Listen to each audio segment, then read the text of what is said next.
The nursery was painted. The name was chosen. The penthouse had every luxury $30 million could buy. And then, on a Tuesday morning, Sakura Harlow packed a small duffel bag, picked up her car keys, and vanished, slipping past the security team that watched the building around the clock without a single word to anyone. For 48 hours, Sebastian Harlow, one of the most powerful men in New York, didn't call the police, because he already knew why she left, and the woman sitting across from him at his private office desk knew it too. To anyone looking from the outside, Sebastian and Sakura Harlow were the kind of couple that made people believe in love again. Sebastian Harlow, 41 years old, was the founder and CEO of Harlow Capital Group, a private equity firm with holdings across real estate, technology, and luxury hospitality. Forbes had placed him on its cover twice. His name appeared on buildings in Manhattan, on hospital wings in Chicago, and on the lips of every financial analyst who tracked the S&P 500 with religious devotion. He was tall, dark-haired, and carried the specific kind of confidence that doesn't perform itself. It simply exists. Like gravity. Sakura Whitfield Harlow was 34. She had been a documentary filmmaker before she married Sebastian. Not a hobby filmmaker, not a weekend festival type. She had a Peabody Award nomination for a film she made about child labor in cobalt mines in the Democratic Republic of Congo. She was brilliant, soft-spoken, and had the kind of beauty that didn't announce itself. She wore it the way some people wear old sweaters, comfortably, without thinking about it. They had met at a charity gala in 2018, one of those events hosted at the Metropolitan Museum of Art, where the flower arrangements cost more than most people's monthly rent. Sakura had been there documenting the event for a short film commission.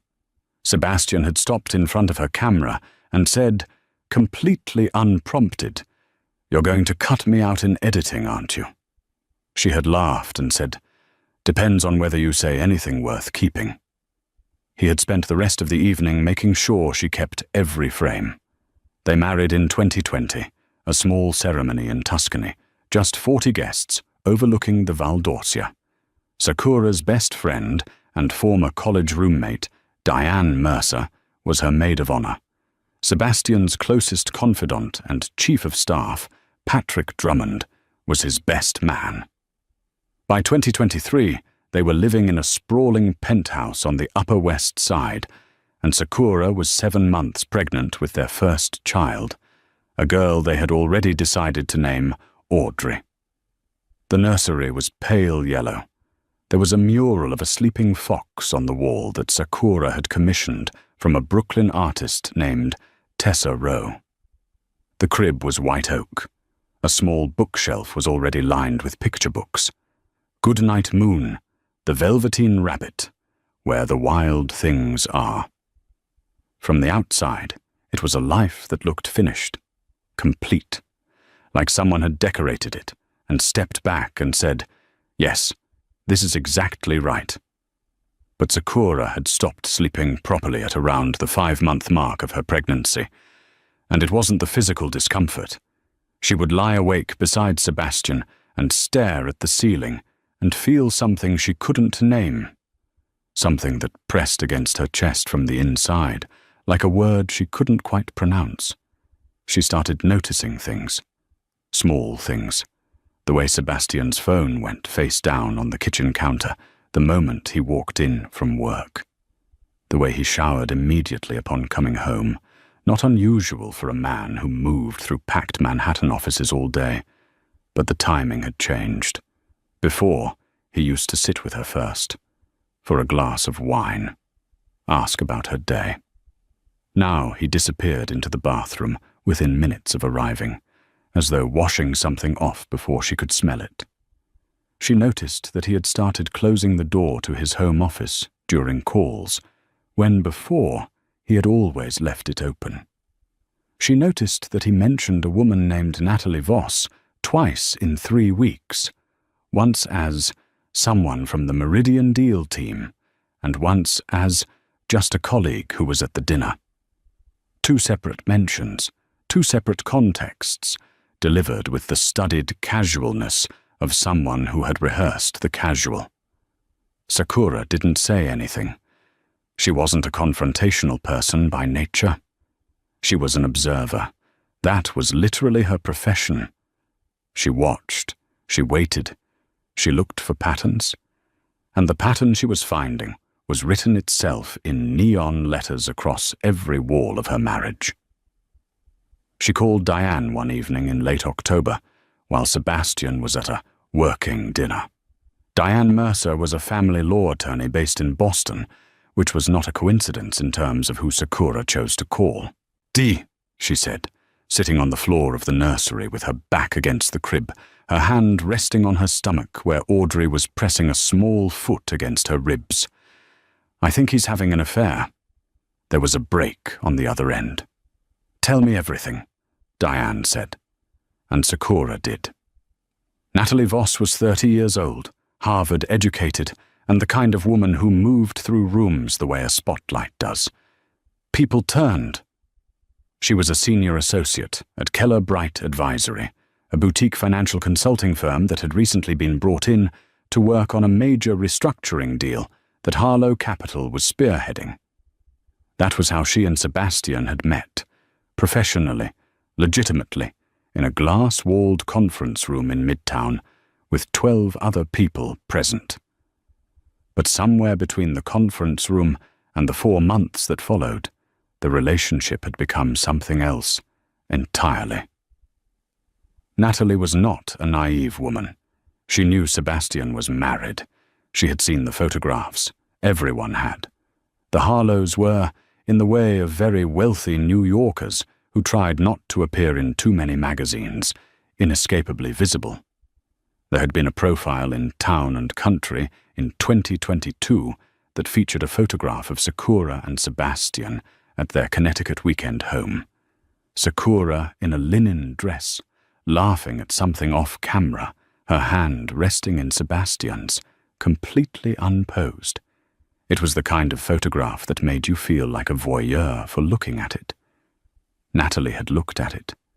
She had also told herself, as people in her position always do, that what she was seeing from the outside was not the full picture, that marriages were complicated, that Sebastian had told her one evening at a bar in the West Village after the rest of the team had gone home that he and Sakura had grown apart, that they were more like co-parents at this point than anything else, that the pregnancy had been planned before things got complicated, and he didn't know what he was going to do.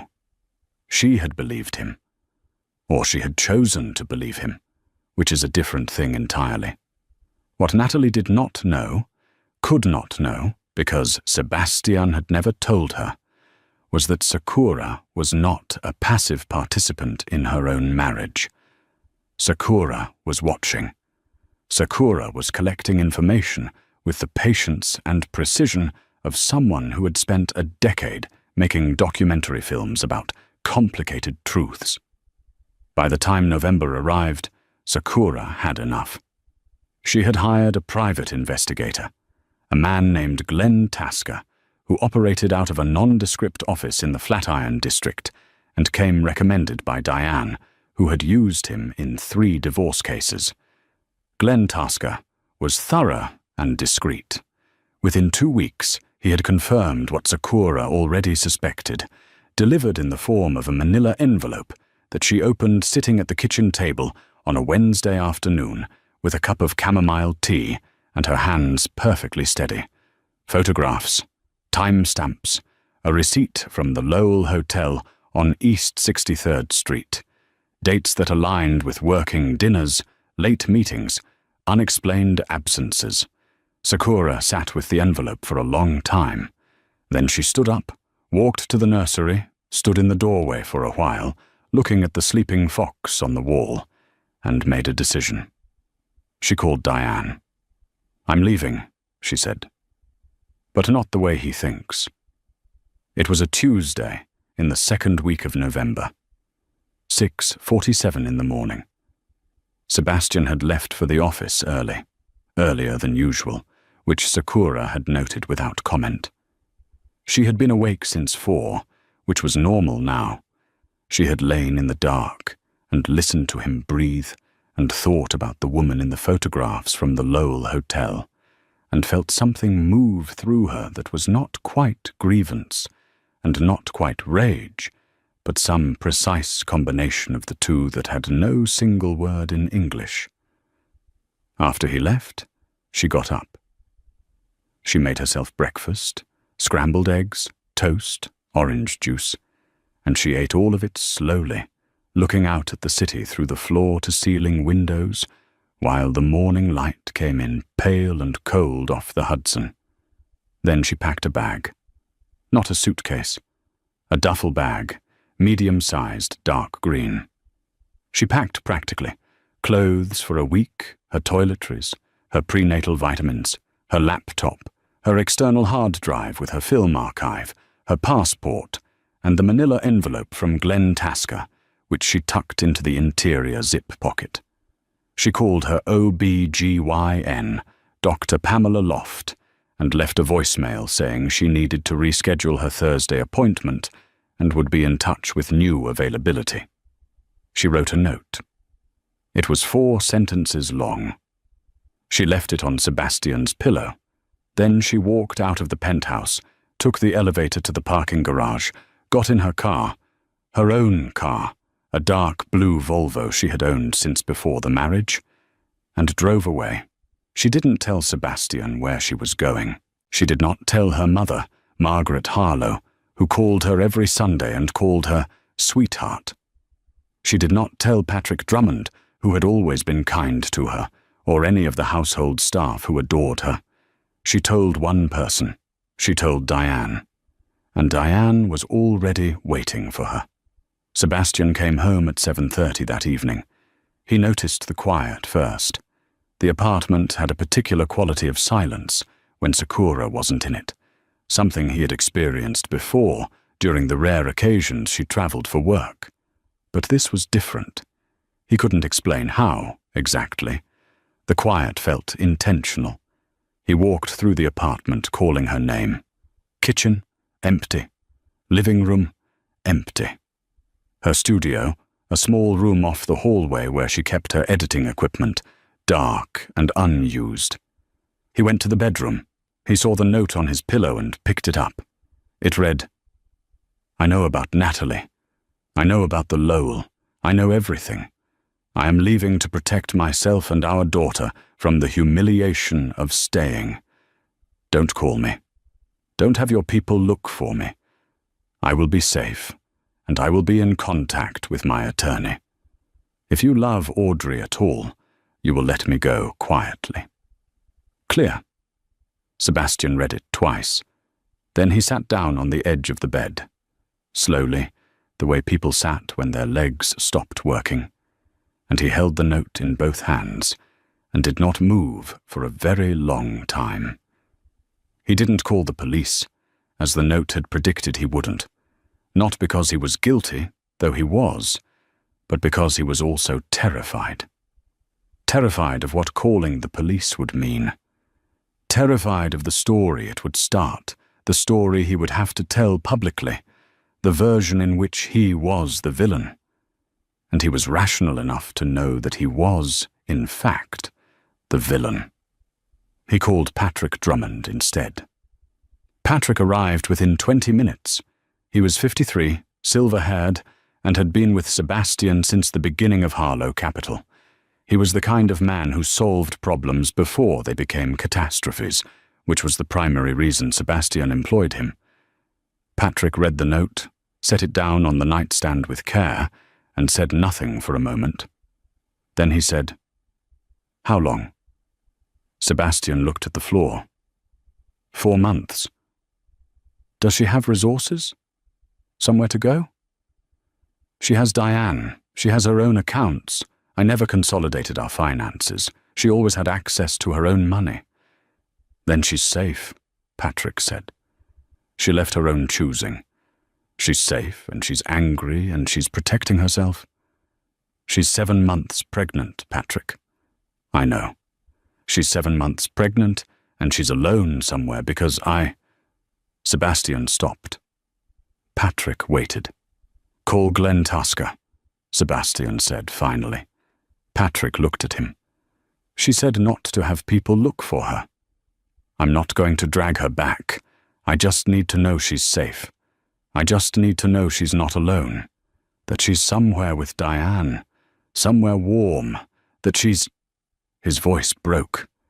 It was a specific kind of breaking, the kind that happens when something that has been held very tightly for a very long time gives way all at once. Patrick had never seen Sebastian Harlow cry before. In 20 years. He picked up his phone and called Glenn Tusker. Natalie Voss found out about Sakura's disappearance through the New York Post. She was at her desk at Keller Bright on a Thursday morning, 2 days after Sakura had left, when a colleague named James Whitmore put his phone down in front of her coffee cup and said, "Isn't Sebastian Harlow your client?" The item was small. It wasn't front page. It was buried in the page 6 adjacent digital column that the Post ran online. Sources close to the Harlow family confirm that Sakura Whitfield Harlow, documentary filmmaker and wife of billionaire financier Sebastian Harlow, has not been seen at the couple's Upper West Side penthouse since Tuesday morning. A spokesperson for Harlow Capital declined to comment. The couple is expecting their first child. Natalie read it 3 times. She had seen Sebastian the previous Friday evening. They had met at a restaurant in the West Village, the same one where things had, months ago, shifted from professional to something else. He had been distracted, she remembered now, in a way she had attributed to work stress. He had checked his phone repeatedly. He hadn't stayed long.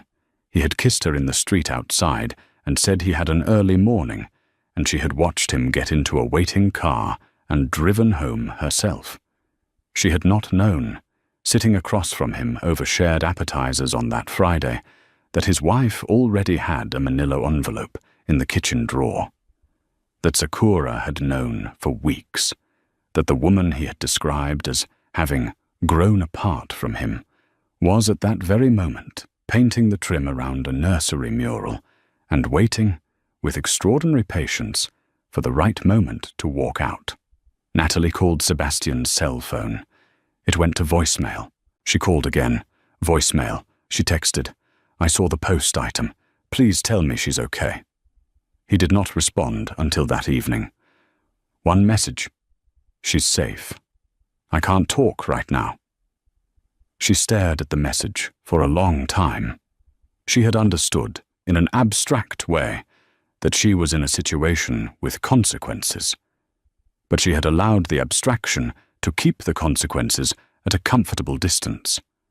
Now they were pressing in from all sides. Now there was a pregnant woman who had packed a bag and driven away somewhere, and a man who was not texting her back, and a photograph she had seen in town and country of a woman in a linen dress laughing in the sunshine. And Natalie found herself, unexpectedly and inconveniently, thinking about that photograph more than she could explain. She told herself it wasn't her fault. She told herself Sebastian had been the one who had pursued it, who had escalated it, who had constructed the narrative of a hollow marriage to make her feel less like a wrecker of things. She told herself all the things that people in her situation tell themselves. But she was smart enough to know that "it's not entirely my fault" is a very different sentence from "I didn't do anything wrong." She went home that evening and called her older sister, a woman named Brooke, who lived in Philadelphia with her husband and 3 children. Brooke was warm and practical and did not sugarcoat things. "Nat," Brooke said after listening to all of it, "you need to prepare yourself." "For what?" "For the possibility that whatever he told you about his marriage was what he needed to say to make this happen. Not necessarily what was true." Natalie sat with that for a long time after they hung up. That night, she looked up everything she could find about Sakura Whitfield Harlow, the town and country piece, an interview Sakura had done with The Atlantic about her cobalt mine documentary, a short video clip from a film festival panel where Sakura sat on a stage and spoke quietly but precisely about truth-telling and the ethics of documentary filmmaking and what it means to show a viewer something they don't want to see. Natalie watched the clip twice. Then she closed her laptop and sat in the dark for a very long time. Sakura was in Vermont. Diane Mercer had a cabin outside of Woodstock, a proper cabin, not the performative rustic kind, but a real one with good insulation and a working fireplace and a porch that looked out over a frozen field where, on her first morning there, Sakura saw 3 deer moving silently through the white. She had driven straight through, nearly 5 hours, arriving at 2 in the afternoon, and Diane had been waiting on the porch with hot soup and a wool blanket and the specific grace of a person who understands that sometimes the best thing you can do for someone is simply be present and not ask too many questions immediately. They sat by the fire that first night, and Sakura talked. She talked for 2 hours. Not about Sebastian's betrayal specifically, not yet, but about everything surrounding it. About how she had felt the marriage changing, and had told herself it was pregnancy hormones, stress, the weight of a new life approaching. About how she had refused for months to trust her own instincts, because trusting them meant confronting something she did not want to be true. About how the cruelest thing infidelity does is not the act itself, but the revision it forces. Looking back over everything you thought was solid and finding it riddled with hollow spaces. She talked about Audrey, how fiercely she already loved someone she hadn't met yet. How she pressed her palm against her stomach in the dark and felt Audrey move and thought, "You are the only person in this situation who has done absolutely nothing wrong, and I will burn down everything to protect that." Diane listened. She did not say, "You should have seen the signs," and she did not say, "He's probably sorry," and she did not say any of the useless things people say. She said, "What do you need?" And Sakura said, "Time, and then I need to know my options." Diane nodded. "You have both." On the second day, Sakura called Dr. Pamela Loft directly. Pamela was more than her obstetrician. She was the kind of doctor who had been recommended by 3 different friends and had turned out to be better than all 3 of them had described. She was calm, competent, and unsentimental in the way that the best medical professionals are. She cared deeply, but she did not fuss. "Sakura," she said when she heard the situation, "are you eating? Sleeping?" "Yes to both, honestly.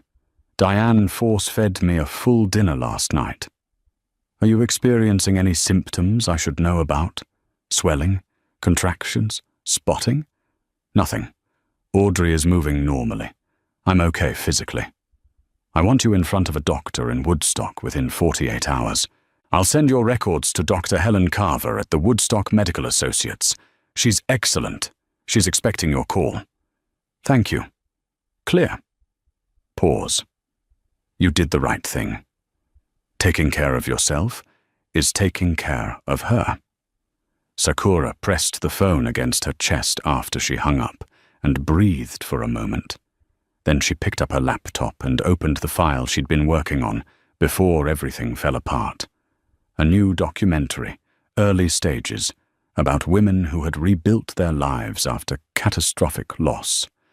She looked at the working title she'd written on a planning document 6 months ago. After. She stared at it for a long time. Then she started typing.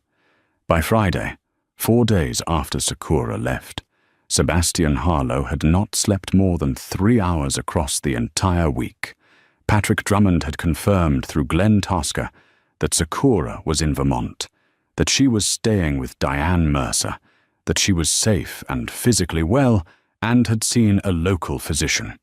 This information had reduced Sebastian's acute terror without touching the thing underneath it, which was something raw and more permanent. He went to the office every day because not going was unthinkable. 20 years of discipline had made the motion automatic. He sat in meetings, he answered emails. Patrick covered for him with the kind of practiced discretion that made him invaluable. Nobody at Harlow Capital knew what was happening at home, or almost nobody. His assistant, a young woman named Rosa Chen, who had worked for him for 3 years, and was perceptive enough to notice that he had not made a personal phone call from the office all week, and had declined lunch with anyone, and looked, under the composed surface, like someone walking through a burning building and pretending the smoke was just fog.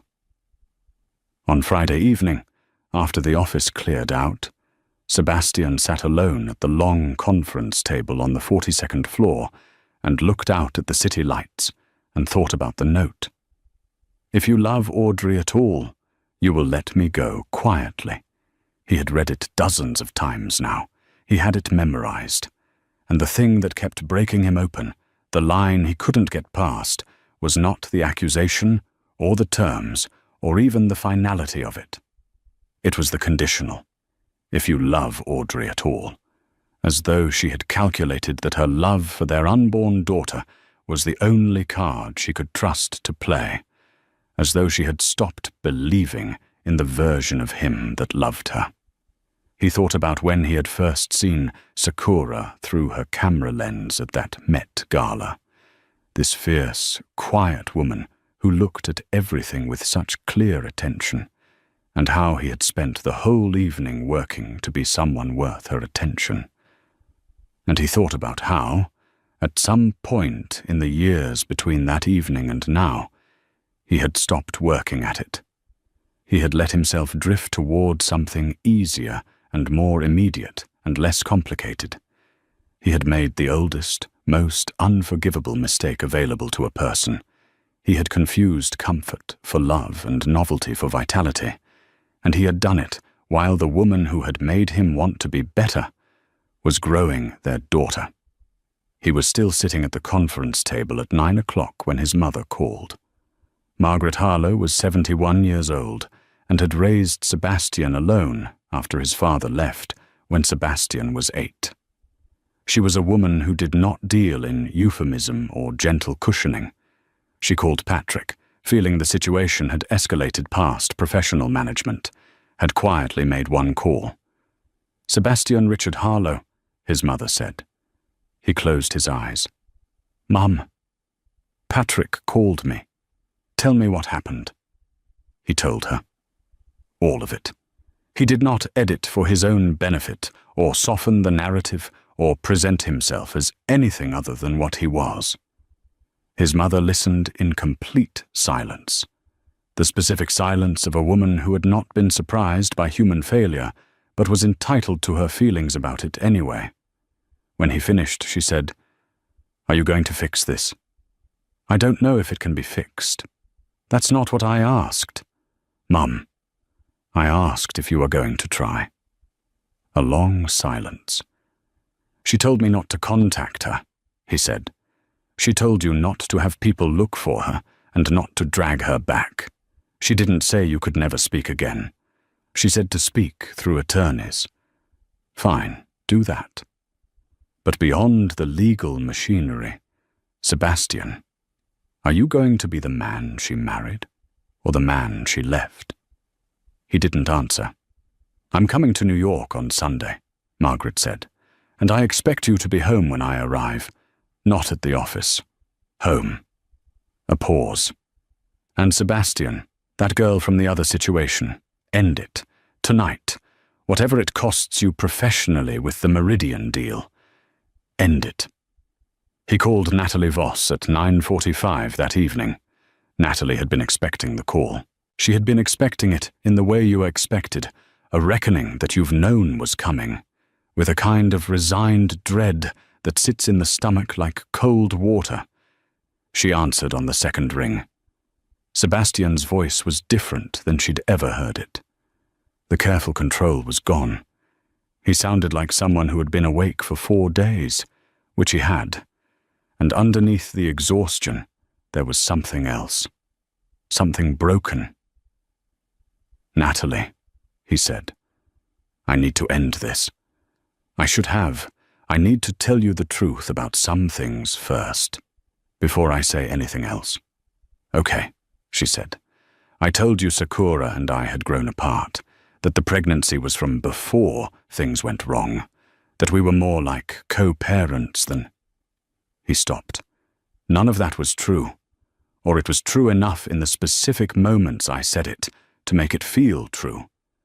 But it was a story I was telling to make myself feel less like someone doing something wrong. And you deserved to know you were trusting a story and not the truth. The silence that followed was the longest Natalie had experienced in a phone conversation. She sat with it. Then she said, "How long have you known she knew?" "She left 4 days ago. But when I found out she'd been to Glen Tasker, to a PI, it had been weeks. She knew for weeks." Natalie thought about the dinner at the West Village restaurant, the Friday where he had been distracted and checked his phone and left early. "She already knew that night," Natalie said quietly. Not a question. "Yes." "And you still came?" "Yes." Another silence, long and full. "I'm not going to pretend I wasn't aware of the situation," Natalie said finally. "I knew you were married. I made choices too. But I want you to know something. I looked her up after the Post item. I watched an interview she gave, and I spent about 3 days feeling like the most spectacular fool who ever graduated from Harvard." Sebastian didn't say anything. "End it," Natalie said, "and then do whatever you have to do to be the father she needs you to be. Even if she never takes you back, be the father. That much you owe her." She hung up. She sat for a long time in her dark living room. Then she called her sister Brooke. "It's over," she said. "Are you okay?"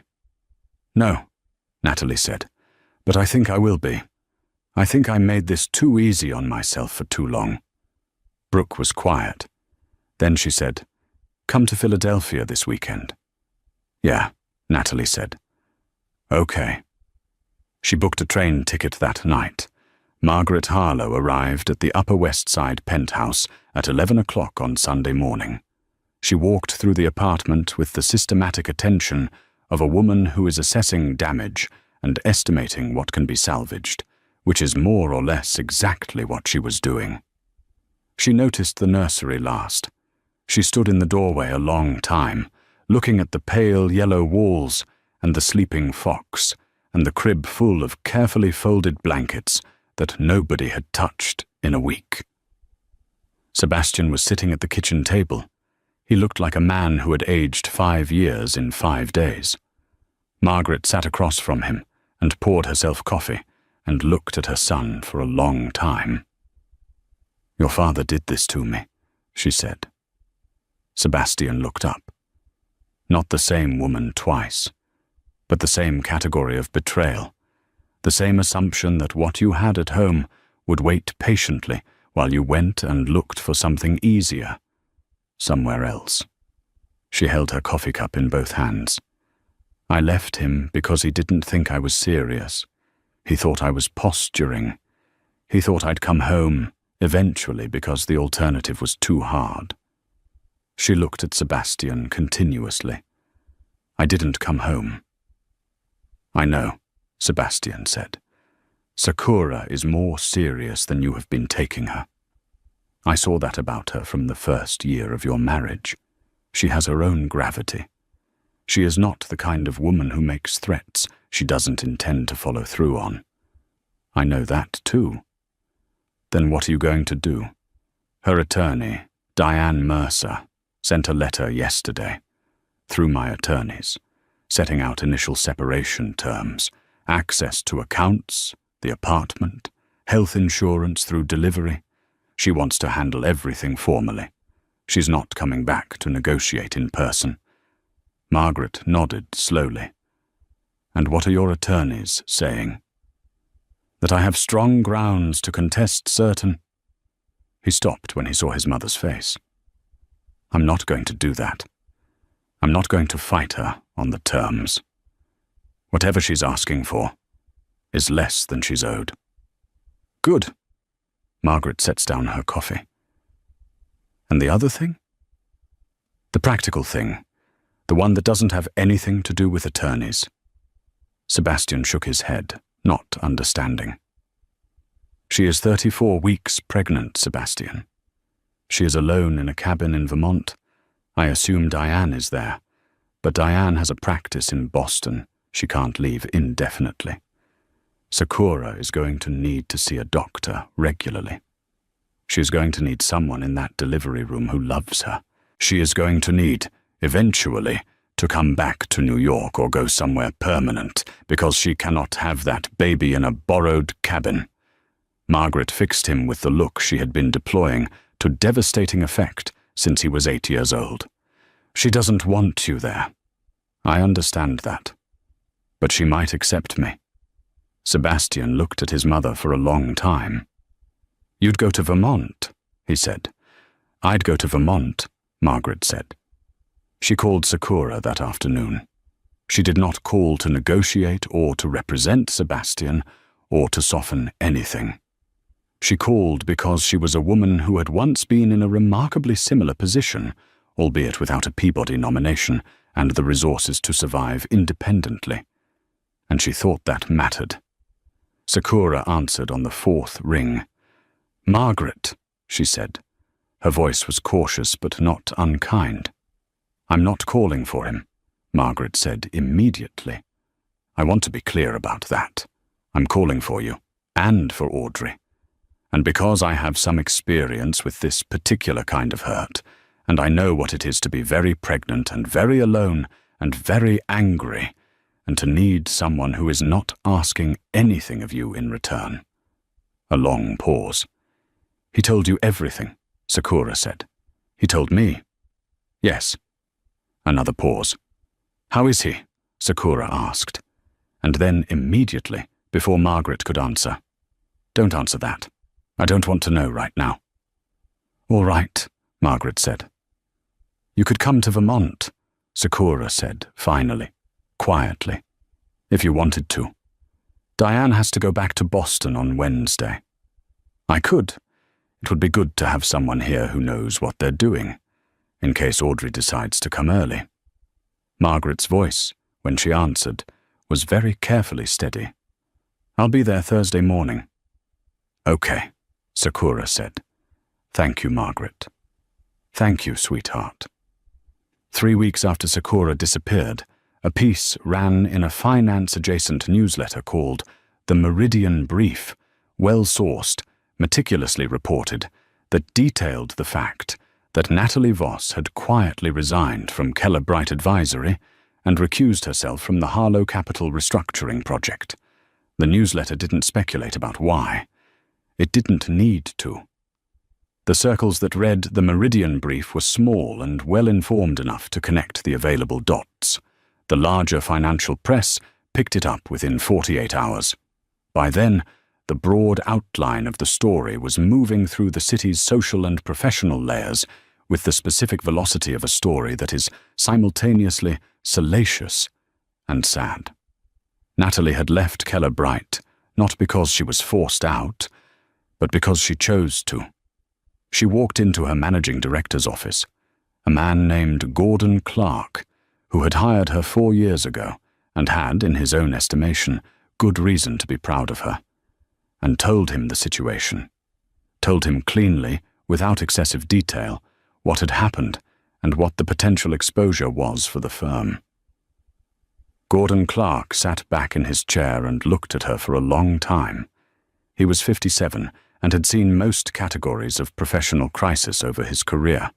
He said, "Natalie, you're one of the best people in this building. I know, she said, but I'm also someone who made a significant error in judgment, and I'm not going to sit across from clients for the next 6 months pretending I didn't. That's not fair to anyone. We could move you off the Harlow account. I'd rather take some time, she said. I've been thinking about it. There's a fellowship at the Columbia Business School. Applied Ethics in Finance. The application period is open. Gordon looked at her for another moment. You're serious? I've been thinking about what I want to be, she said, not what I want to have. The two aren't the same. She submitted the Columbia application the following week. She didn't tell anyone except Brooke. Audrey Rose Harlow came into the world at 4:22 in the morning on December 14th in a hospital in White River Junction, Vermont, which had not been anyone's plan, but turned out to be exactly where it happened. Sakura had woken at midnight with contractions that she had initially dismissed as Braxton Hicks. By 1 o'clock she was less dismissive. By 1:30, Margaret, who had been sleeping in the cabin's second bedroom and had raised 1 child and been present for the birth of 4 grandchildren, belonging to various nieces and nephews, had made a decision and was in the car with Sakura before either of them had finished waking up entirely. They made it. Barely, but they made it. Dr. Helen Carver, the physician in Woodstock that Pamela Loft had recommended, who had become Sakura's doctor for the last month in Vermont, was on call and drove to White River Junction. Margaret stayed in the room. Sakura held her hand and did not ask for Sebastian and did not cry for him. But at some point in the hard middle hours of labor, she asked Margaret to tell her something good about him, not to convince her of anything. Just something good. Margaret told her about the time Sebastian was 12 years old and came home from school, having given his winter coat to a boy in his class whose family couldn't afford one. It had been February. He had walked home in a sweater in 20-degree weather and arrived home shaking, but with the absolute certainty that he'd done the right thing. He said to me, Margaret recalled, that the other boy had looked cold for weeks, and he'd looked warm for years, and the math seemed obvious. Sakura laughed, a proper laugh, real and unguarded, in the middle of everything. And then things accelerated, and there wasn't much more talking. Audrey Rose Harlow was 6 pounds, 9 ounces, and came out screaming with the offended energy of someone who had been interrupted. The first person Sakura called, after she had held Audrey for 20 minutes, and counted her fingers and her toes, and pressed her lips to the top of her head, and said her name quietly into the warm, small, perfect ear, was her sister Sophie. The second person she called was Patrick Drummond. "Patrick," she said. Her voice was different than it had been for months. Cleaner. "Tell Sebastian he has a daughter. 6 pounds, 9 ounces. Everyone is healthy." Patrick said nothing for a moment. When he spoke, his voice was uncharacteristically rough. "I will. Sakura, congratulations. She is very lucky to have you for her mother." "Thank you, Patrick." She handed the phone to Margaret, who took it into the hallway. Patrick called Sebastian at 5 in the morning. Sebastian was already awake. He had not slept in 48 hours, gripped by a premonition he couldn't name. He picked up immediately. Patrick said, "She's here, Audrey. 6 pounds, 9 ounces. Sakura is well. Both of them are perfectly well."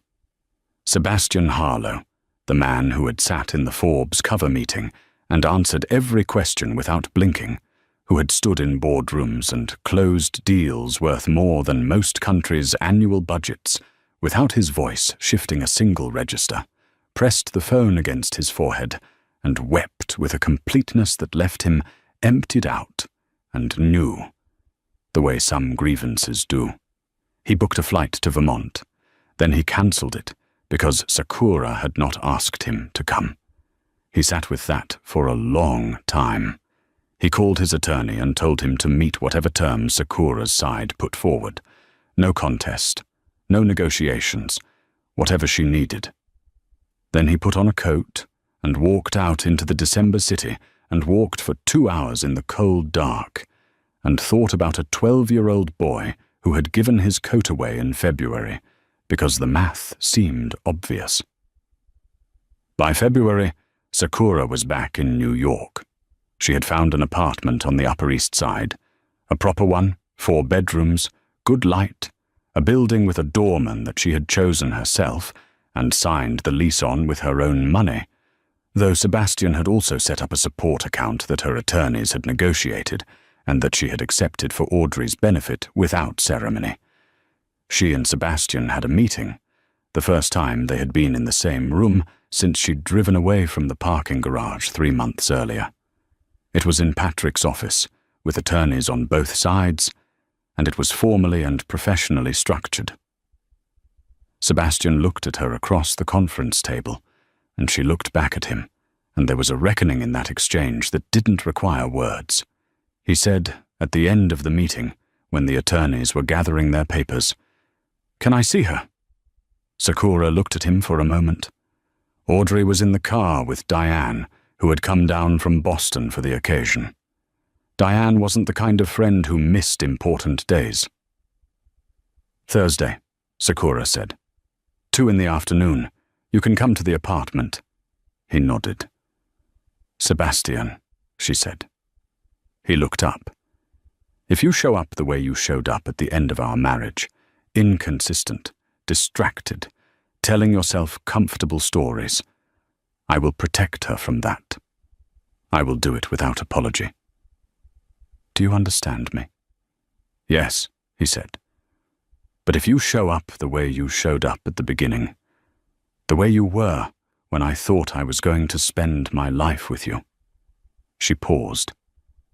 "Then we'll figure it out." She walked out of the office.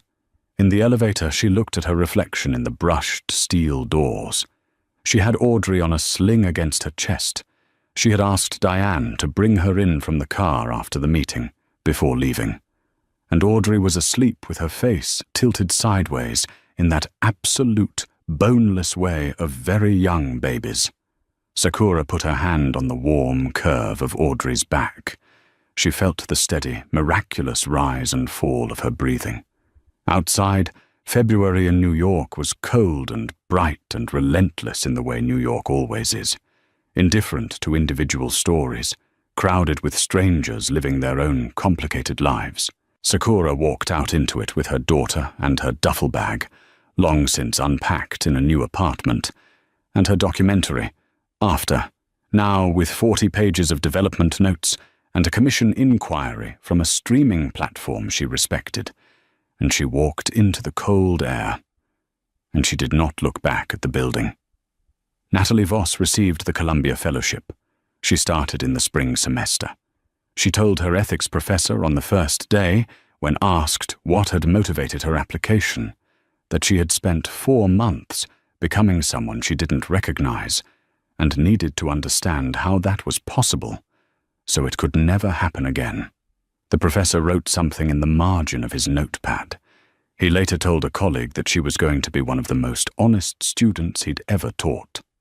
Margaret Harlow drove from Vermont back to New York in January, and on the way, she stopped at a bookstore in Woodstock and bought Sakura a first edition of The Velveteen Rabbit. Different from the one already on the nursery shelf, older, cloth-bound, found in the rare books section in the back. She left it on the passenger seat of Sakura's car the next morning with a note that read, "For Audrey, from someone who knows that the best things are made real by being loved." Sebastian showed up on Thursday at 2 o'clock. He rang the buzzer. He waited. When the door opened and he walked in and saw Sakura standing in the hallway of her new apartment with Audrey in her arms, small and red-faced and deeply skeptical-looking in the way of all newborns who have not yet decided what to make of the world. He stopped breathing for a moment. He had brought nothing. No flowers, no gifts, no carefully chosen objects. Patrick had asked him what he was bringing, and he'd said nothing, and Patrick had said good, and that had been the right answer. He crossed the hallway and Sakura held Audrey out, and he took his daughter for the first time. She weighed almost nothing. She smelled like something he had no words for. She looked at him, or in his general direction, with the vague, present attention of someone who is still deciding whether the outside world is worth the effort. And he held her with both hands, and felt the whole complicated weight of everything he'd done, and everything he still had a chance to be, in perfect, terrible suspension. Sakura watched him from across the hallway. She didn't soften. She didn't dare. She held the full, clear truth of the situation in both hands, the way she had always held difficult truths in her work, continuously, unflinchingly, with the willingness to let them be exactly what they were. There was no neat ending. There was no resolution that erased the harm. There was a woman who had packed a duffel bag and driven into the dark and come back with herself intact. There was a man standing in a hallway with his daughter, deciding, minute by minute, who to be. There was a baby who had done absolutely nothing wrong, sleeping in her father's arms with magnificent indifference to the wreckage she'd been born into. And there was, just barely, the possibility of something after. What you just heard is not just a story about betrayal. It's a story about what happens when a woman trusts herself over comfort, over security, over everything she has built, and walks out anyway. Sakura Harlow didn't disappear because she was weak. She vanished because she was clear. And that clarity, in the middle of a pregnancy, in the middle of the life she had built, took more courage than most of us will ever be asked for. There are people watching this right now who are sitting with their own version of that manila envelope, their own 4-sentence note they haven't written yet, their own duffel bag they can't quite bring themselves to pack. This story is for them. If it moved you, if it stayed with you, if it made you feel something real, please like this video right now. It takes 2 seconds and it tells us to keep making content that matters. Share it with someone who needs to hear it, because someone in your life does. And if you don't want to miss what we bring you next, subscribe and hit that notification bell. We tell real stories, complicated stories, true stories, about what it means to survive something and come out the other side still knowing who you are. We'll see you in the next one.